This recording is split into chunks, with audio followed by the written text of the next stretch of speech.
Welcome to our home story in Zurich. I'm happy to show you an apartment close by the lake. It's wonderful, it has a lot of details, and it's a super cute studio. Come on in. This is the dining, living, kitchen area. We converted this space from a little cellar storage to an apartment for a couple.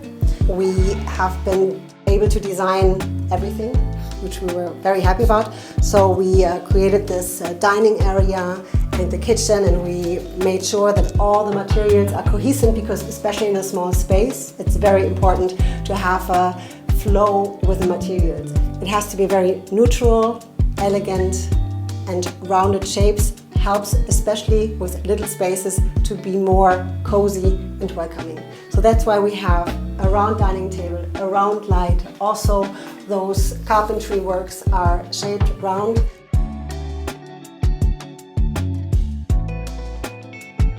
Now we are in the bedroom. Again, we find nice shapes, cozy atmosphere, cohesive materials.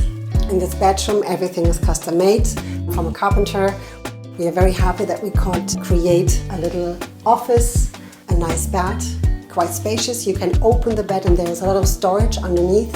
And then we have created this wallpaper design together with a hidden door to separate the space with a bathroom. But let me show you the bathroom, which is quite nice because we use the same pattern for the wall here, also for the bathroom, to create a separation for the shower. So we have scanned the material, and now you can see when you're inside, you see it a little bit, but you're also